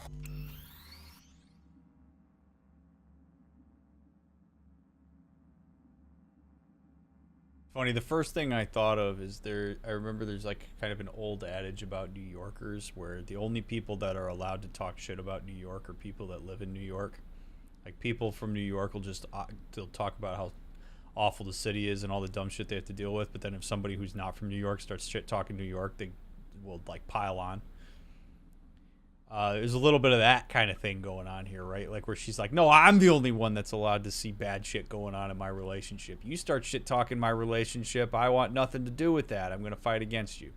That's just where my brain immediately went. A little bit more of a like legitimate analysis of this is that this is what forced accommodation to some extent looks like, because we're going to have video evidence of this that we're going to show her, and there is a chance that she may experience what she is going to see as traumatic, because based on her response there, which is some form of denial, this is going to drastically violate her expectations. She was expecting a fair. We're giving her way worse. So this is forcing her to not only change the idea of the affair and his capacity for that, but it's also forcing her to change just the entire dynamic of their relationship and what he's capable of. And it does come with a lost sense of safety and security, because if he pulls this off, holy crap, right? So it's easier for people to assimilate. And what she's essentially doing here as I deliver this information is she is doubling back on her own assumptions and expectations of a relationship. And she's saying, this person who I hired to do this must be lying, because I get to preserve that expectation of my relationship if he's lying. If I'm telling the truth, and if she brings herself to that, that means she has to change those expectations into something that she absolutely wouldn't want to change it to, because that's scary and awful and terrible. And then she's going to have all sorts of questions about who she is relative to that, and how could she have allowed this to happen, and all the stuff that goes on when people start to personalize these things because their relationships matter to them. And that's just a terrible situation. So what we're seeing from her is exactly how I would expect a person to reply to this. And that's why it's good that we have information here that we can show her like hard evidence. And if she further assimilates, she's going to look at this and she's going to say that's doctored footage.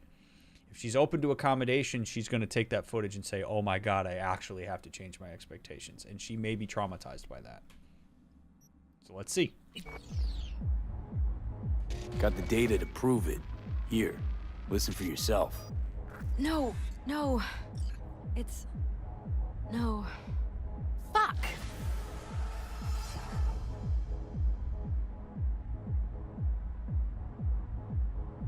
That's it?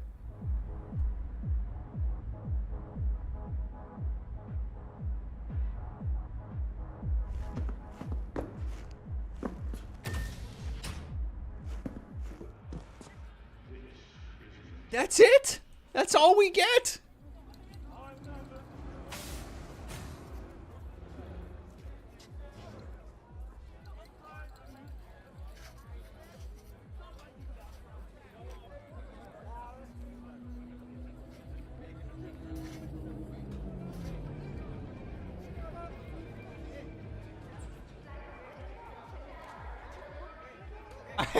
I don't even know who to be frustrated with.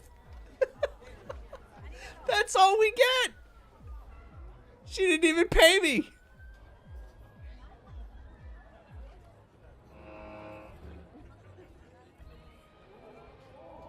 All right. Well, if she was traumatized, I mean, I'll give her some leeway, but I kind of want to call her.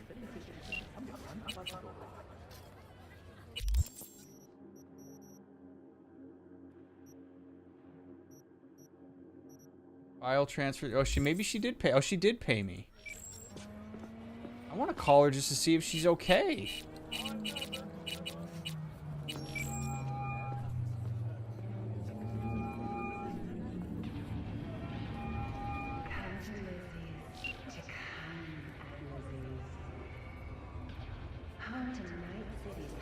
Wow.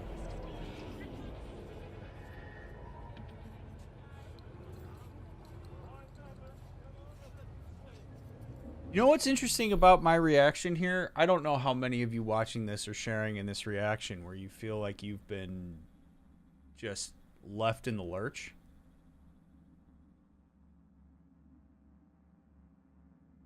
This isn't about us.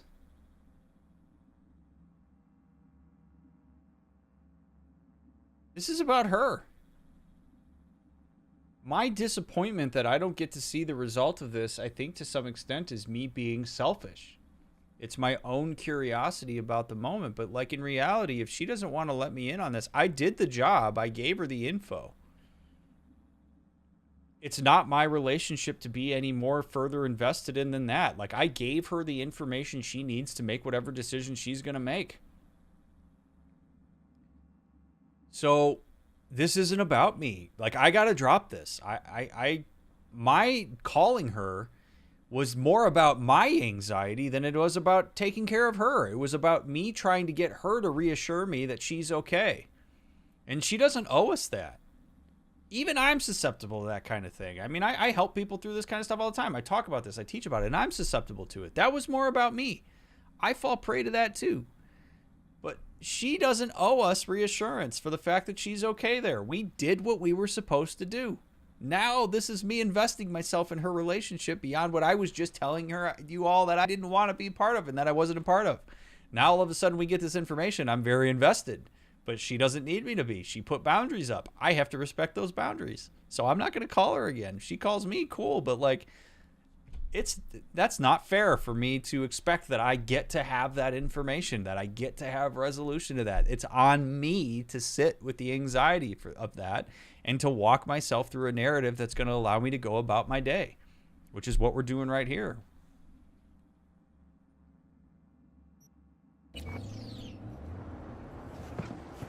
Jeez, man.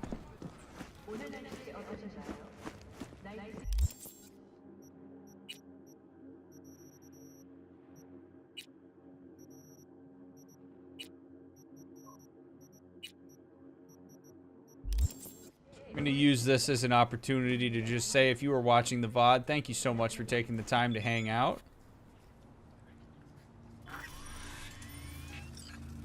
Alright, there we go. Well, and then she texts me. Unfucking believable. What an asshole sending your fee. I hope it works out between you two.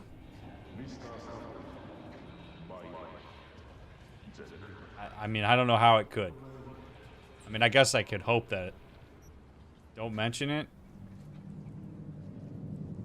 She didn't say thank you. I hate both of these responses.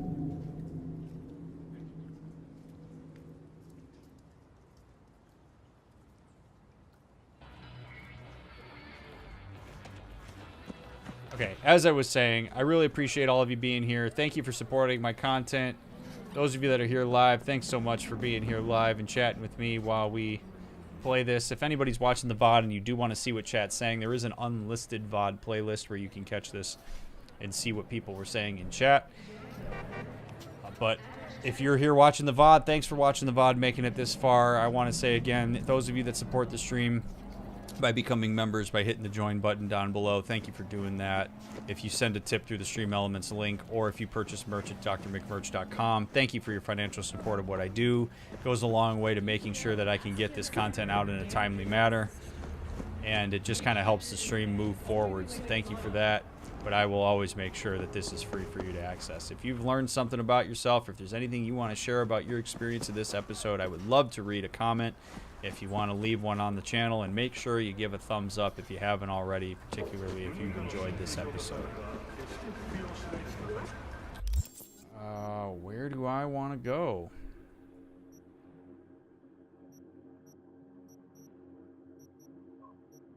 Professional Widow, collect your reward. Oh, we're right by my house?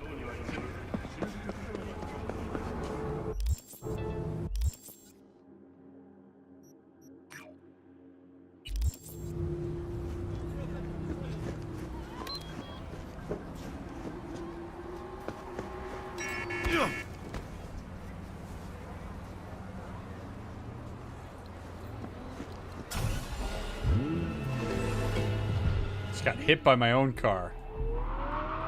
I should have known that was going to happen, though. It always comes in a little too hot.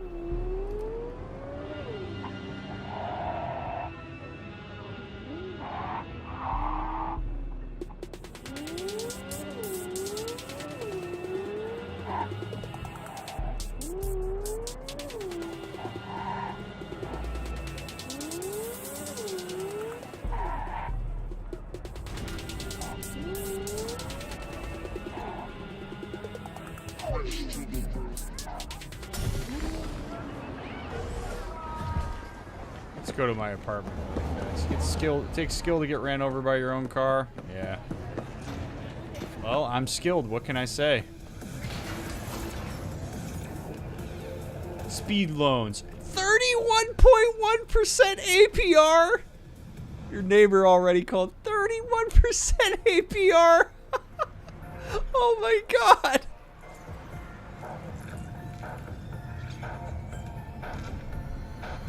Organic raw pleasure, banana butter bears, burrito, all foods.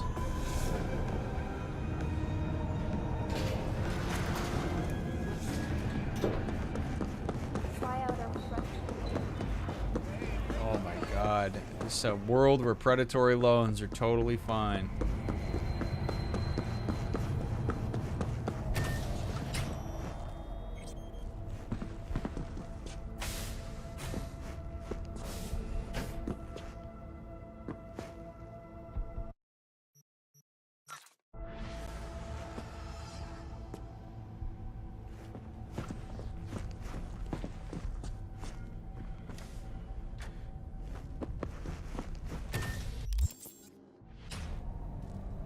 Oh man, what's up, Joshy?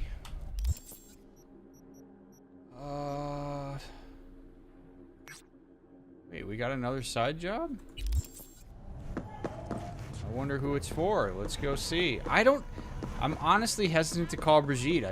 I'm not really ready to do that. Let's do a side mission here.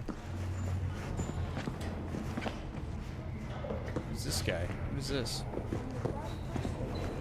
You got on sound. Hello, I'm Jillian Jordan. Welcome to the World Report on N54 News. The Western corporate states recently announced a new visa program. Persons intending to relocate there must first find a sponsor from among WCS-affiliated companies. Oh, wow. Following a 20-year employment period within the WCS, visa holders can earn the right to permanent residence, a marriage license, and a single-child permit.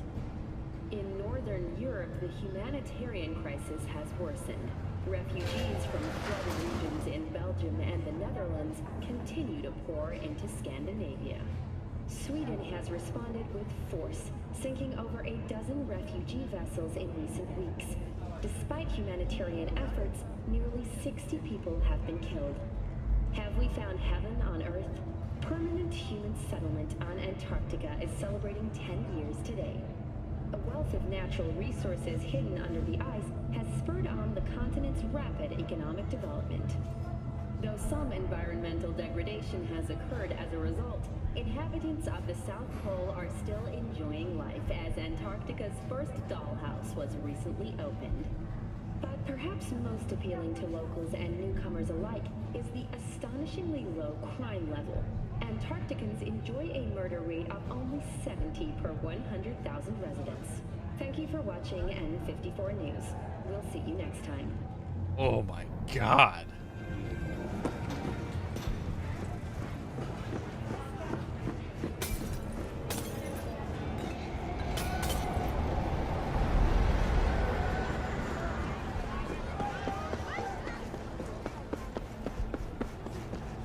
It's scary how, like, it's not that unrealistic.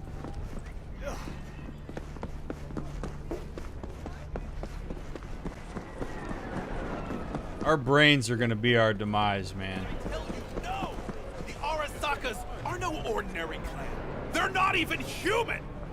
Vampires, the lot! Their bodies, they never age! But notice their eyes, cold and dead. Their corporation exists only as cover for their wicked means to live, or rather, to remain undead. I tell you now, Saburo is not gone from our world. He rests undisturbed in the family crypt. He feasts on the blood of his servants, awaiting his body's rejuvenation to return once more. Right, so Saburo is definitely dead. Like, trust me on this. Such conviction! You witnessed his death with your own eyes? Well, it just so happens no. I did not. You see? You see? But how could mere mortals become these death-defying abominations, you ask? With the help of techno-necromancers from Alpha Centauri! It was their tainted blood Saburo Arasaka drank to transform himself into this devil spawn! Gary, you can't spill Arasaka's secrets! They gon' find you! Let them! The seed has been sown! The truth shall sprout roots and lift us from the invaders' clutches! I recognize you. You come here often. Your eyes tell me that your mind has opened to the truth. Oh, what a tactic. Okay, so we're going to talk about this. We're going to deconstruct this conversation. People do not like uncertainty. I know we've talked about this, but this is a moment where this is really playing itself out, okay? People do not like uncertainty. They do not like when they don't understand things. Usually makes them anxious. So, we look to people who are charismatic and confident and appear to have the answers. Now, we look at this guy and we think, he's a little nuts. But that's only because we actually have eyewitness testimony to what happened. Everybody else doesn't. So when this guy is spouting all of this stuff, if people are vulnerable and anxious enough, his confidence and reassurance of this stuff is going to draw you in. Or at least you'll think about it. Because it's really nice to have gaps plugged. The second thing about this interaction and the way that he just drew me in was really... I don't know that I'd call it subtle, but it was powerful. He injected meaning into something that is relatively benign and did it in a way that makes it seem like he understands something more about me on a vulnerable level than I do. When he says he can see it in my eyes, you've been here often. And he softens, right? He's not loud and gregarious anymore. He softens. He shows this like vulnerable side. And he makes it an individual moment between the two of us. This is an opportunity for him to reel somebody else in. And he's doing it through empathy that I don't know I need to be empathized with because I'm not thinking about it the same way he is. And if I'm not careful, that's going to lure me in because I'm not being as thoughtful about this as I might need to be. It's a very nice tactic, but also a very scary tactic if used for not so great stuff. Will you provide a humble donation so that I may continue my mission? Your mission to do what?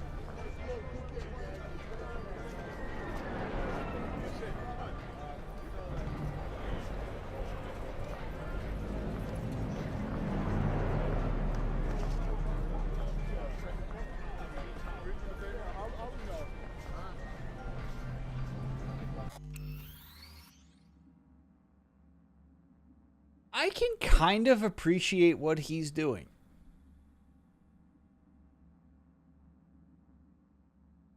Because you have to ask yourself, if I donate, what does that mean? If I don't donate, what does that mean? Who am I supporting if I don't contribute to this? Who am I supporting if I do? Now, I have the means. Okay, so this isn't like a matter of me not having the money. I have the means to contribute. This guy, even if he's not correct necessarily in the way he's doing it, is trying to instill doubt in people about the corporate agenda. I can respect that. I can. Now, is he doing it in a really weird way? Yeah. Feels a little fanatical, or fantastical. Feels a little much. But I can at the very least admire that he is trying to get people worried about corporate interest. Because we know that corporate interest is literally killing people. So, you know what? I appreciate the effort. Here's a buck. Humble. Sounds affordable. Just don't spend it on stupid shit. As you know, if you watched my Red Dead run, I hate if you contribute money to a person on the street who asked for it, do not be an asshole and dictate the way they spend that money. You either give a person money or you don't. Not be the person that says, you can only spend this on food, no drugs and cigarettes or alcohol. Either give the person the support financially or don't. But to qualify it is to be just a privileged jackass. So I do not like what V just said there. It's something I'm very passionate about. Thank you.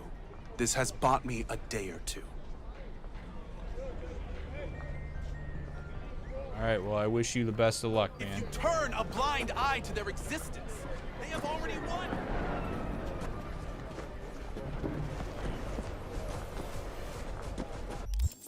Radio waves. Is this over?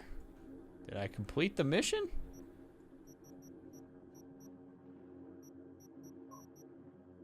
It would seem so. Hear the truth. Let those with ears listen and those with eyes behold. Their mothership ready yourself, for they are coming.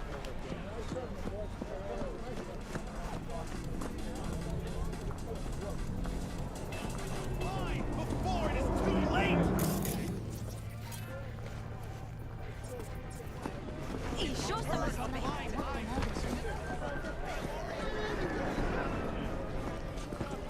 So confused. Let those with ears listen and those with eyes behold. What's up, Misty? How's it going, Misty? You alright? I think so. Not easy, you know. Putting my life back together. Without him. And you? I mean, you too? It's weird, but I think we're starting to see eye to eye. I had a feeling it'd work out. It's hard not to get along with you, V. Oh, thank you, Misty. How's biz, Misty? Booming? You're the first person to walk in here for 2 days. And 2 days ago, it was a pizza guy. Got lost. People in this town, they've lost their spiritual connection. But well, you know, I'm here to serve them, not the other way around. So, went to that ofrenda. Yeah? How was it? It was alright. I think Jackie would have liked it.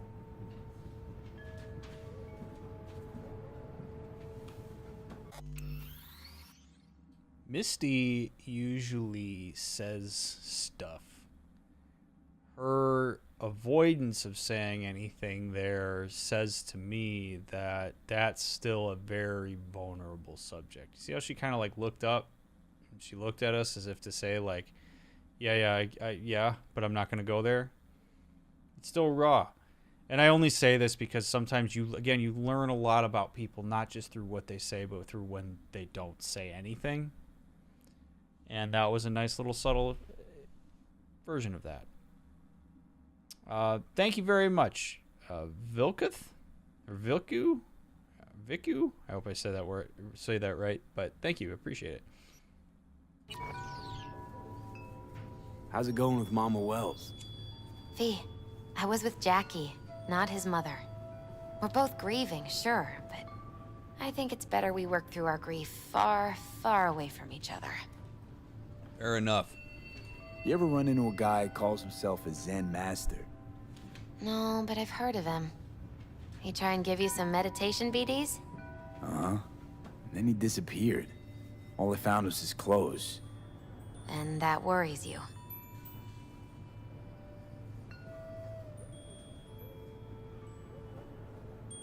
The way he was talking, it was like he knew about Johnny.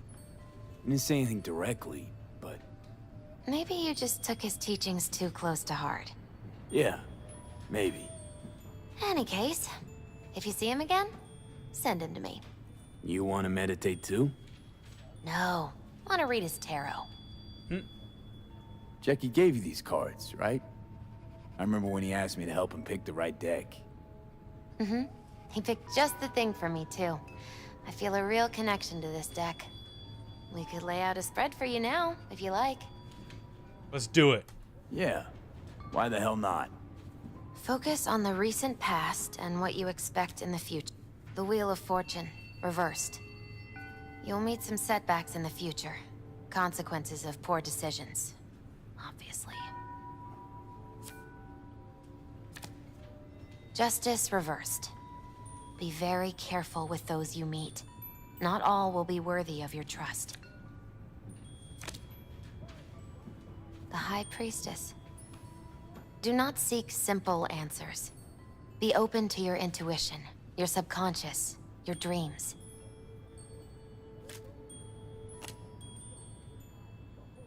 The moon. In her light, what was once far away and difficult to grasp becomes sharp and clear.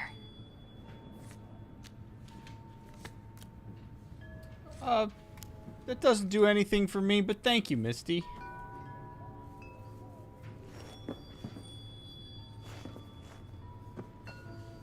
I still think it's cool, but I appreciate it for what it is, but that's not like an actual premonition of my future.